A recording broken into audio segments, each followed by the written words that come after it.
السمیع العلیم من الشیطان اللعین الرجیم بسم اللہ الرحمن الرحیم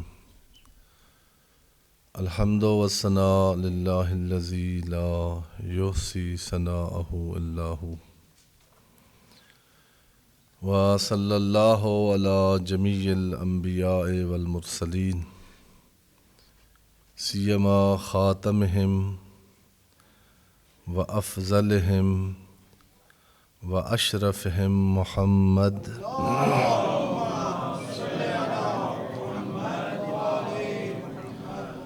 وعلی آلہ الاطیبین الانجبین لا سیما بقیۃ اللہ فی العالمین والارضین بہم نتولی ومن اعدائہم نتبرأ الی اللہ اوصیکم نفسی و عباد اللہ بتقوی اللہ اتقوا اللہ فإن خیر الزاد التقوی۔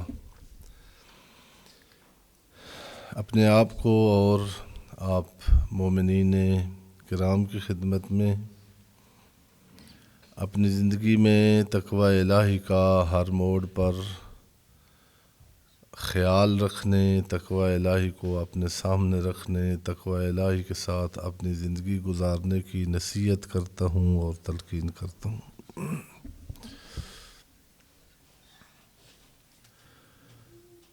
پچھلے خطبہ میں عرض کیا تھا کہ تقوی کا ایک معنی خوف کیا جاتا ہے، تقوی الہی یعنی خوف خدا، اور قرآن مجید میں اور روایات میں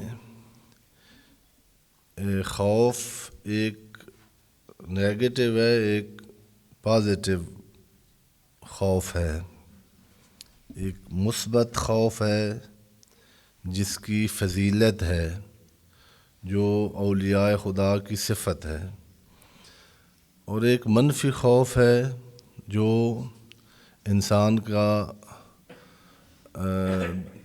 دنیا کا بندہ ہونے کی صورت میں پیدا ہوتا ہے، اور اس کو اولیاء خدا سے نفی کیا گیا ہے۔ ان اولیاء اللہ لا خوف علیہم ولا هم یحزنون۔ تقریباً ایک خطبہ پہلے یعنی اسی فرق کو بیان کرنے کے لیے عرض ہوا تھا، اور پچھلا خطبہ بھی خلاصہ یہ تھا کہ ایک خوف رجا کے مقابلے میں ہے، خوف و رجا، اور ایک خوف حزن کے مقابلے میں ہے، خوف و حزن۔ یہ جو خوف اور حزن ہے یہ منفی ہے، یہ انسان کے اندر ایک معرفتی اور اخلاقی اور عملی خامی ہوتی ہے، جس کے چھوٹا ہو جاتا ہے بعض چیزوں کے ساتھ انسان، جو ہلکا ہے، جو خدا سے دور ہے، وہ ہلکا انسان ہے، اس کا کوئی وزن نہیں ہے، وہ وزین نہیں ہے۔ جو وزین نہیں ہوتا وہ ان دو مصیبتوں کے اندر مرنے تک، بلکہ مرنے کے بعد یہ مصیبتیں پھر بڑھ جاتی ہیں، مبتلا رہتا ہے۔ ماضی میں کھو جانے کا حزن اور آئندہ کے نہ ملنے کا خوف۔ یہ جو بے یقین انسان ہے، یہ جو خدا کی بارگاہ سے دور انسان ہے، یہ جو ایمان والے قلعہ امن میں نہ داخل ہوا انسان ہے، اس کو یہ دو چیزیں کھاتی رہتی ہیں، وہ کیوں ہو گیا اور اے کاش یہ ہو جاتا۔ اولیاء اللہ جو خدا کے ساتھ متصل ہیں، جو خدا تک پہنچے ہوئے ہیں، جنہوں نے خدا کو پا لیا ہے، مناجات کے دن ہیں، رجب کا مہینہ ہے، امام زین العابدین علیہ الصلوۃ والسلام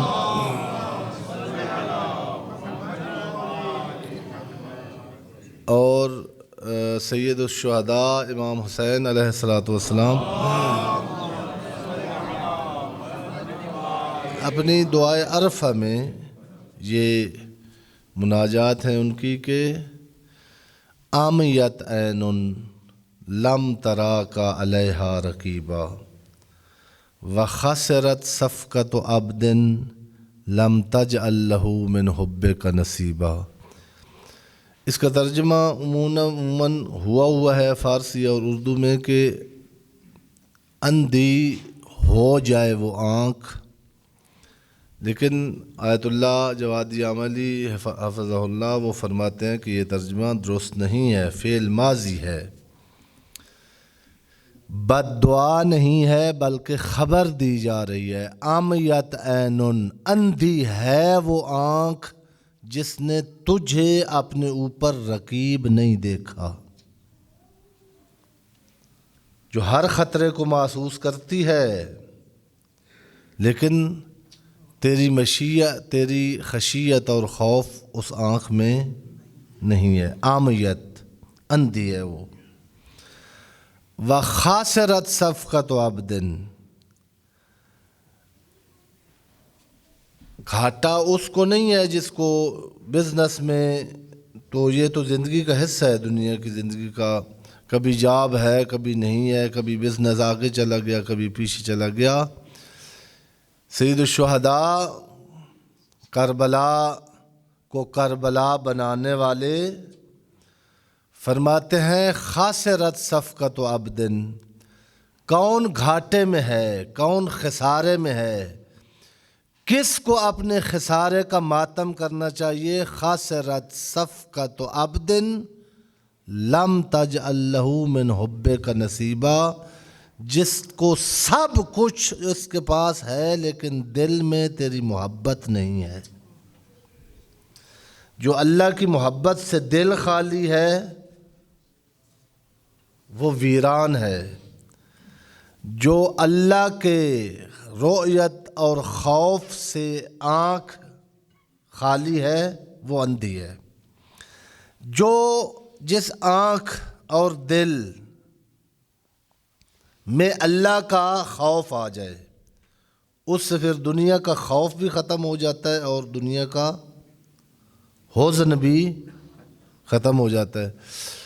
ایک لطیف تعبیر جو استاد مکرم کی ہے، پچھلی جو عرض کی تھی، فرمایا کہ جو مومن ہے، جو سالک ہے، جو عارف باللہ ہے، وہ جو اللہ کو پا لیتا ہے، سید الشہداء فرما رہے ہیں نا کہ گھاٹے میں وہ ہے جس کے دل میں تو نہیں ہے، جس کے دل میں اللہ آ جاتا ہے وہ دریا کی مانند ہو جاتا ہے، وہ سمندر کی مانند ہے۔ سمندر اس کو کہتے ہیں جس سے پانی کچھ بھر لیں تب بھی اس کی طبیعت میں کوئی فرق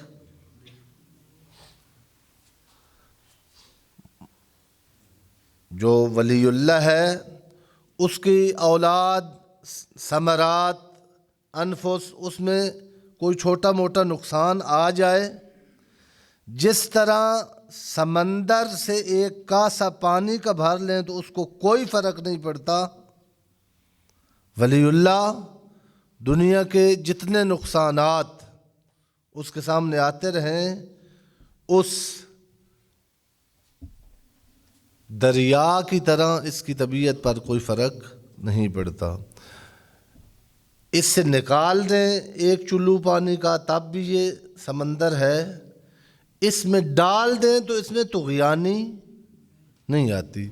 لہذا مومن وہ ہے جس کو اللہ مل گیا ہے، اس کو کچھ مل جائے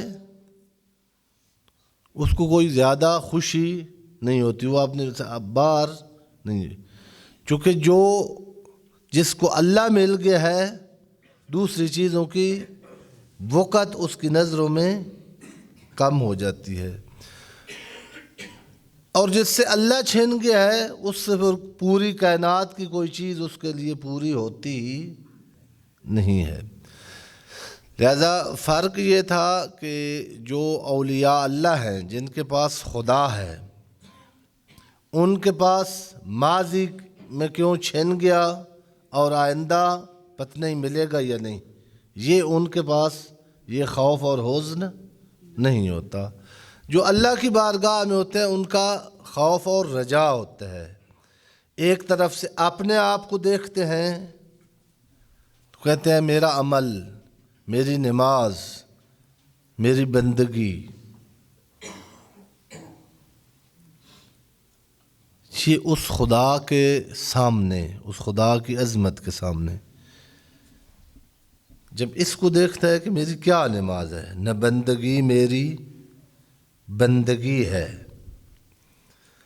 اور جب اس کی رحمت کو دیکھتا ہے تو پھر یعنی امید آ جاتی ہے کہ میری نماز، میرا عمل، میرے اعمال ان کی کوئی وقت نہیں ہے، لیکن اس کی رحمت وہ ہے جو ناقص کو بھی اپنے رحمت میں جگہ دیتی ہے۔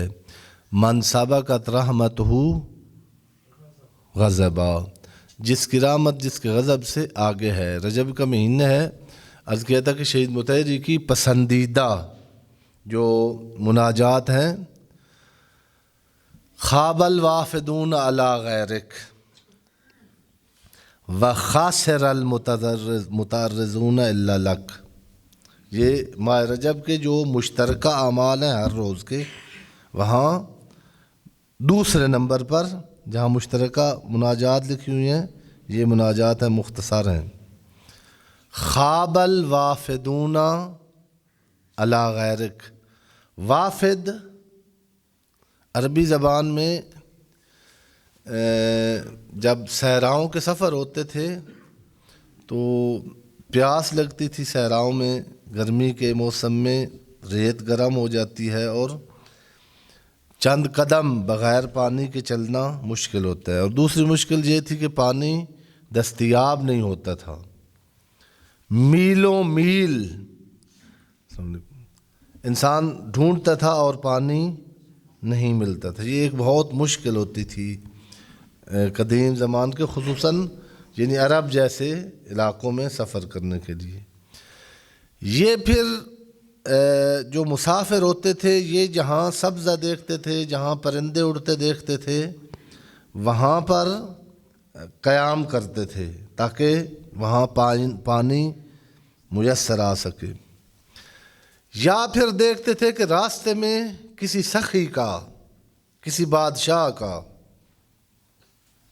کسی سردار کا اگر گھر ہے اس راستے میں تو پھر یہ جو پیاسا اور سفر کا اصوبتوں سے کا مارا ہوا یہ وہاں جا کر اترتا تھا۔ یہ کسی عظمت والی ہستی کا مہمان بننے یا پیاس ہے کہ چشمے کے پاس اترنے کا والے کو کہتے ہیں وافد۔ کیا فرما رہے ہیں معصوم مناجات رجب میں؟ خواب الوافدون علی غیرک، میرے اللہ گھاٹے میں ہے وہ وافد جو تیری منزلگاہ پر نہیں اترا، جو اپنی پیاس بجھانے کے لیے ایسے عاشقوں کی آغوش میں گیا ہے جو اس کے قاتل ہیں۔ دنیا، فرزند، ہمارے دن رات کن پریشانیوں میں گزر رہا، فرما رہا ہے جو تیرے چشمِ جوشاں پر نہیں اترا، جس نے اپنی نماز تہجد میں تیرے ساتھ مناجات کی لذت کو محسوس نہیں کیا، خوابہ وہ گھاٹے میں ہے۔ وَخَاسِرَ الْمُتَعَرِّضُونَ إِلَّا لَكَ، خسارے میں ہے وہ جو ہر کسی کو عارض ہوا، جس نے شہوت کے تھپیڑے کھائے، جس نے حرص کے پیچھے چلا، جو اپنے غضب کا بندہ ہے، جو پیسہ، اولاد، ازواج، شہرت، شہوت، اقتدار، ان کا بھکاری بنا رہا، لیکن وہ سراب تھا، کچھ بھی نہیں تھا۔ جو اس دعا کی شرح کرنے والے ہیں انہوں نے کہا کہ ایک جگہ معصوم فرما رہے ہیں خواب الوافدون، نقصان میں ہیں وہ جو تیری بارگاہ میں نہیں آئے۔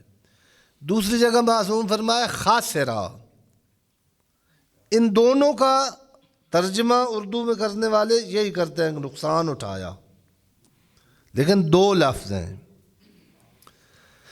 خوابہ اور ہے اور خاسرہ اور ہے۔ خوابہ وہاں کہتے ہیں جب ایک آدمی صبح اپنا سرمایہ لے کر منڈی میں گیا ہے تاکہ اس سرمایہ کو لگا کر اس سے کچھ کما کے لے آئے، اس سے منافع کمائے، لیکن ایسے ہوا، اتفاق ایسے ہوا کہ اس کا سرمایہ اس نے خرچ کیا ہے لیکن اس کو کوئی منفعت نہیں ملی۔ اس کو کہتے ہیں خوابہ، جس کو منفعت نہیں ملی، جہاں سے لوگ کماتے ہیں وہاں سے جو منفعت سے خالی ہاتھ لے کر واپس آ گئے، اس کو کہتے ہیں خوابہ۔ معصوم فرما رہے ہیں خواب الوافدون علی غیرک۔ دوسری جگہ پر فرما رہے ہیں خاسرہ۔ یہ لفظ قرآن مجید میں بھی آیا ہے، ان الانسان لفی خسر، گھاٹے میں ہے، مارا گیا، لٹ گیا۔ اس کا معنی یہ ہے کہ جو سرمایہ لے کے گیا تھا منفعت تو نہیں ہوئی، وہ جو سرمایہ لے کے گیا تھا وہ بھی لٹا کے آ گیا ہے۔ قرآن مجید کہہ رہا ہے جس کو دنیا میں خدا کے علاوہ ہر چوکھٹ پہ جو جھکا ہے، اس کو اللہ نے یہ وجود سرمایہ دیا تھا۔ یہی سرمایہ کتنا سرمایہ تھا، کتنا بڑا وجود تھا، آج ولادت با سعادت ہے جناب علی اصغر علیہ الصلوۃ والسلام کی۔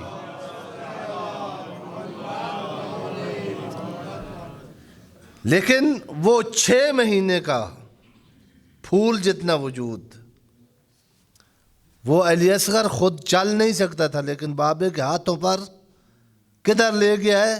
خدا کی بارگاہ میں۔ لہذا علی اصغر باب الحوائج ہے، اور ہم جو اولیاء خدا ہیں ان کے 4 ہاتھ تو نہیں ہوتے تھے، 5 آنکھیں تو نہیں ہوتی تھی، وہ سب کچھ جو کربلا والوں کے پاس تھا بلکہ اس سے بہت کچھ اضافی آج ہمارے پاس ہے، لیکن ہماری قبر کیوں نہیں خاک شفا بنتی؟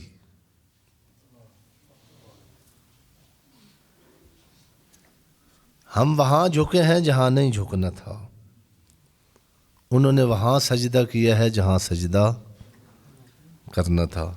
خداوند عالم بحق محمد اہل بیت محمد علیہ الصلوۃ والسلام ہمیں اس ماہ کی پربرکت ساعات سے اور اس کی بابرکت مناجات سے اپنے قلوب کو منور کرنے کی توفیق مرحمت فرمائے۔ بسم اللہ الرحمن الرحیم۔ انا اعطیناک الکوثر فصل لربک وانحر ان شانئک هو الابتر۔ صدق اللہ العلی العظیم۔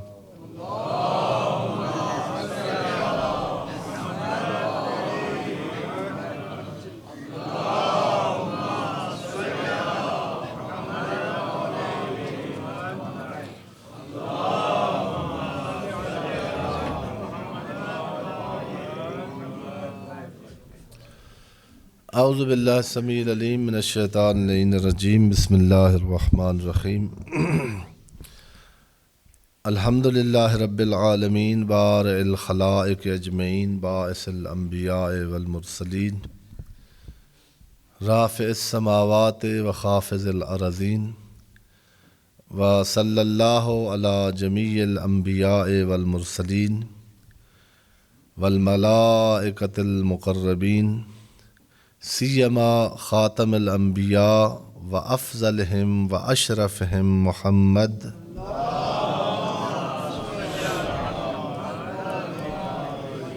وعلی آلہ الاطیبین الانجبین لا سیما بقیۃ اللہ فی العالمین اللہم صلی وسلم علی امیر المؤمنین وقائد غر المحجلین مولا المواحدین امام المتقین علی ابن ابی طالب علیہ الصلاۃ والسلام وعلی سیدۃ نساء العالمین و بضعۃ خاتم النبیین فاطمۃ بنت محمد صلوات اللہ علیہ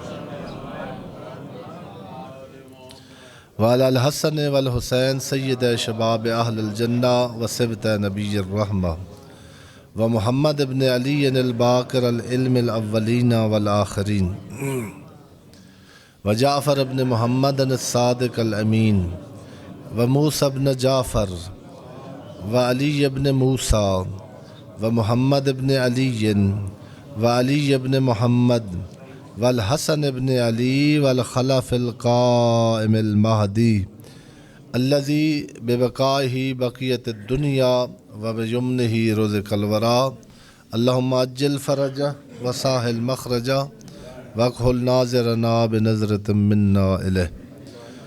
خداوند عالم بحق محمد و اہل بیت محمد ہمیں اس عارضی دنیا میں اس امانت دیے ہوئے وجود کو اس راہ میں صرف کرنے کی توفیق دے جس سے عظمتیں ملتی ہیں۔ آواز صحیح آ رہی ہے سب تک؟ انسان ایک محدود مدت کے لیے دنیا میں آیا ہے اور ظاہراً بہت محدود سرمایہ ہے اس کے پاس۔ اس سرمایہ کی جس کو پہچان نہیں وہ بھی نقصان اٹھاتا ہے، بہت قیمتی ہے، بہت قیمتی سرمایہ ہے۔ یہ وہی سرمایہ ہے جس کے بدلے میں اللہ اپنی مرضات فروخت کرتا ہے۔ وَمِنَ النَّاسِ مَن يَشْرِي نَفْسَهُ ابْتِغَاءَ مَرْضَاتِ اللَّهِ۔ لوگوں میں سے کچھ ایسے ہیں جنہوں نے مجھ سے میری مرضیاں خرید لی ہیں۔ اب دیکھیں، یعنی اس رات سوئے ہوئے تھے جس کی شان میں یہ آیت آئی ہے من الناس من یشری نفسہ، جو راتوں کو نہیں سوتا تھا اس کا فرمان مان کر سویا ہے جس کا ماننا چاہیے تھا۔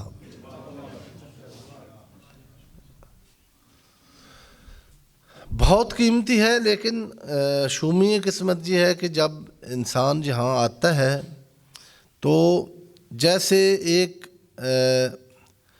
انجانی نگری میں ایک مسافر کو ایک بہت قیمتی سرمایہ بیگ میں ڈال کے دے دیا جائے اور اس کو پتہ نہ ہو کہ میرے پاس کیا ہے۔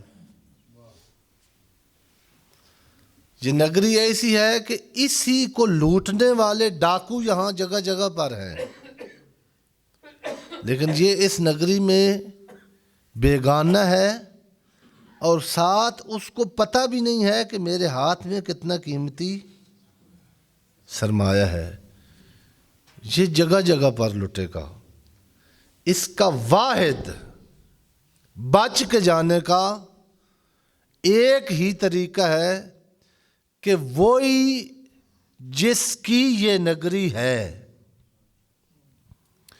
وہی جس نے وہ سرمایہ دیا ہے، اس کی خدمت میں جا کر یہ پوچھے کہ اس نگری میں خطرہ کہاں کہاں پر ہے اور ان خطرات سے اس سرمایہ کو بچانا کس طرح ہے۔ اسی چیز کا نام دین ہے۔ یہ انسان کے رہنے کی نگری نہیں ہے دنیا۔ انسان نہ یہاں کا ہے اور نہ یہاں رہنا ہے، چند صبا گزرنے کے لیے آیا ہے اس وادی سے۔ اور ڈاکو ایسے ایسے موجود ہیں، قرآن مجید نے ان کی سب کی نشاندہی کی ہے۔ اس کی خلقت کے ساتھ ہی اس کا دشمن معرفی کرایا ہے سورہ بقرہ میں، جو بڑا معزز تھا، جب اس کی عظمت دیکھی تو حسد کیا، جلا۔ اللہ نے اسی جرم میں اس ظاہری باعزت کو ذلیل بنا دیا، حقیر بنا دیا، دھتکار دیا۔ لیکن ساتھ انسان کو متنبہ کرنے کے لیے اس کی منطق بھی بتائی، کہا لا احتقنہم اجمعین لا اقعدن علی صراطک المستقیم۔ یہ تاکید لگی ہوئی ہے، اہل علم تشریف فرما ہے۔ احتقنا حنک سے ہے، احتناق باب افتعال۔ حنک کہتے تھے جو دیہاتوں میں گھوڑے کی جنہوں نے سواری کی ہے، یا گدھے کی سواری کی ہے، یا خچر کی، یہ بہت سرکش ہوتا ہے، بہت پاور ہوتی ہے اس میں۔ کچھ لوگ بغیر اس کو احتناق کیے پشت پر سوار ہو جاتے ہیں، پھر پتہ نہیں ہوتا کہ یہ کہاں لے کر جائے گا اور کس کے ساتھ ٹکرائے گا۔ اس کا ایک علاج ہوتا ہے، اس کے دانتوں میں جبڑے میں نیچے میں رسی ڈالتے تھے، جبڑے میں رسی ڈال کر گردن کے نیچے سے وہ رسی گزار کر پکڑ کر اس کی پشت پر بیٹھ جاتا تھا۔ اس کو کہتے تھے احتناق۔ یعنی اب جب اس کے جبڑے میں رسی ڈال کر ایسے گزار کر اس کے بیٹھا ہے تو اب وہ اس کے قبضے میں ہے، یہ اس کے کنٹرول میں نہیں۔ ابلیس نے کہا میں تیرے بندوں کو احتناق کر کے لاؤں گا تیرے سامنے، ان کے جبڑے میں شہوت کی لگام ڈالوں گا۔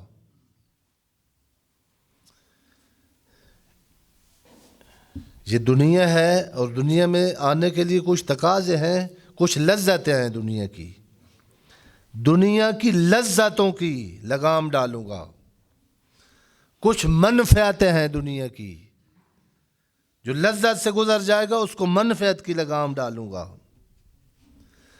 آپ نے اپنے آپ میں مشاہدہ کریں، بہت ساری چیزیں ہیں جو آپ سب کو پتہ ہے کہ یہ کرنی چاہیے، کوئی شریعت نہ ہو، آپ کے عقل کا، آپ کے ضمیر کا، کئی ہر روز صبح اٹھ کے کہتے ہیں کہ ہائے یار یہ تو مجھے کرنا چاہیے تھا، یہ تو مجھ سے ہونا چاہیے تھا، اس سے مجھے بچنا چاہیے تھا۔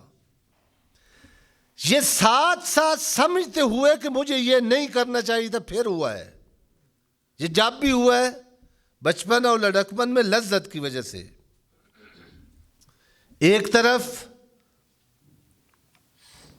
سکول جانے کی عظمت کا پتہ ہوتا تھا، دوسری طرف سے سونے اور کھیلنے کی لذت ہوتی تھی۔ جب اس سے بڑا ہے، اس لڑکپن سے بڑا ہے، لذتوں سے گزرنا اس کو آ گیا ہے، اب منفعتوں کے پیچھے ہے۔ جس چیز کی خاطر بہت ساری لذتیں چھوڑ دے، مکان بنانا ہے، پلاٹ لینا ہے، دل چاہتا ہے کہ صبح سوؤں لیکن جاب پہ جاتا ہے، دل چاہتا ہے کہ گرمی میں کام نہ کروں لیکن مزدوری کرتا ہے دھوپ میں۔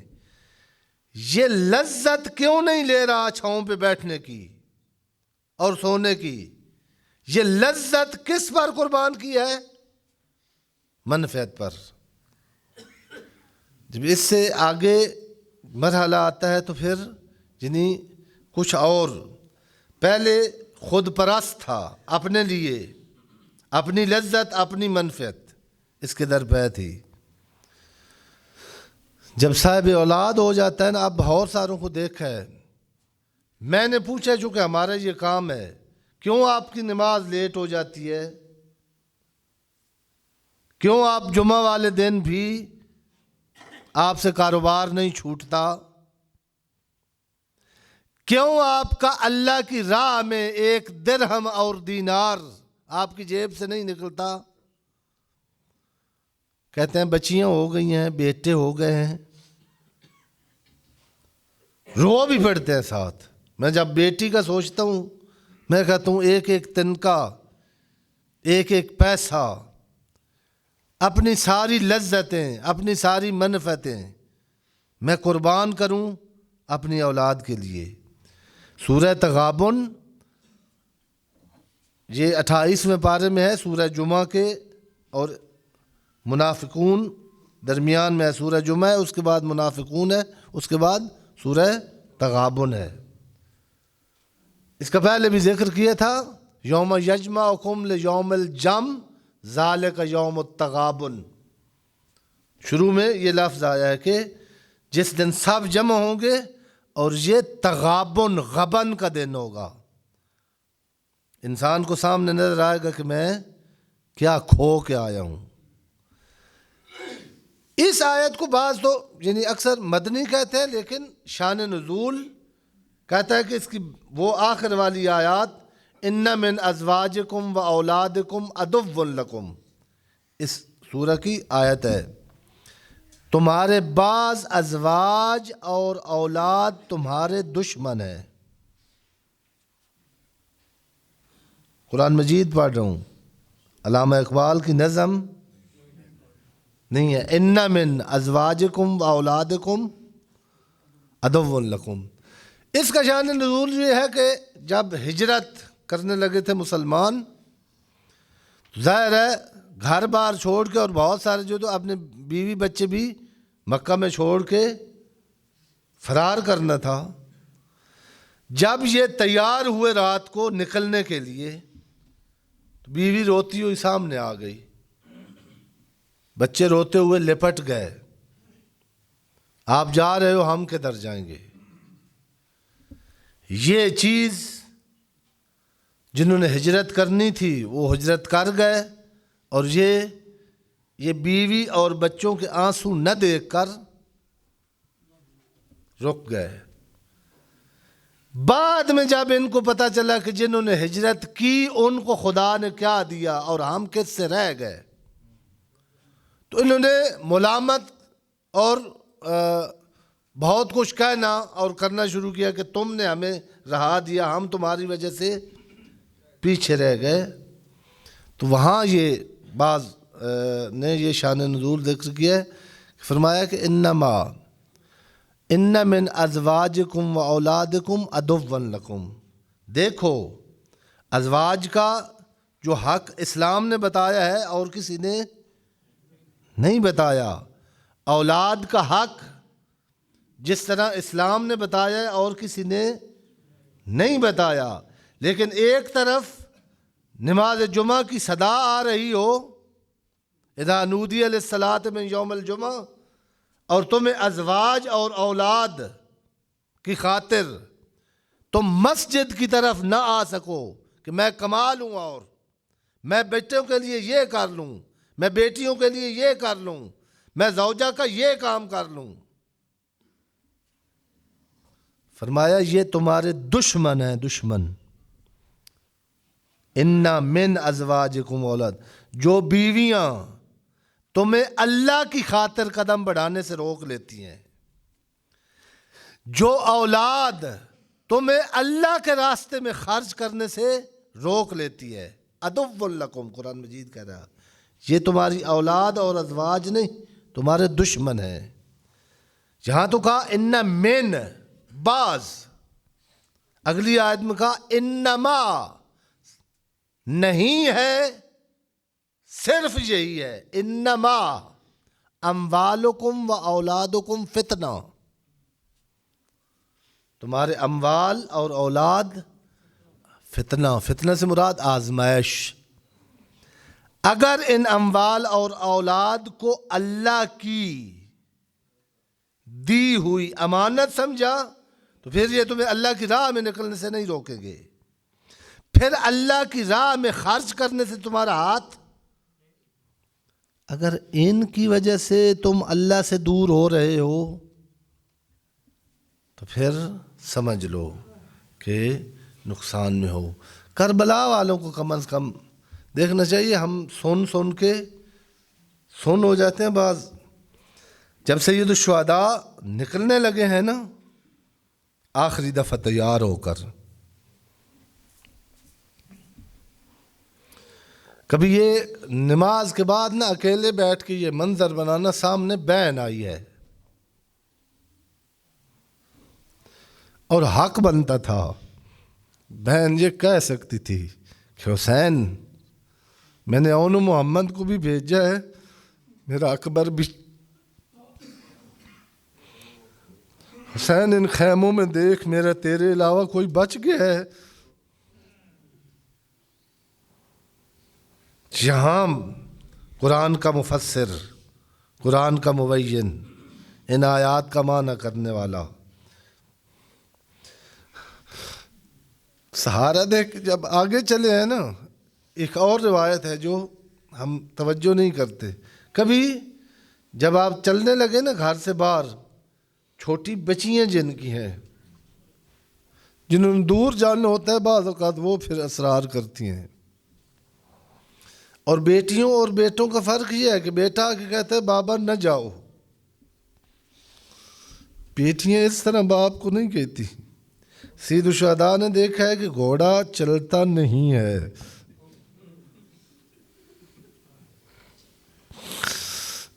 بیٹیاں نہیں کہتی بابا نہ جاؤ.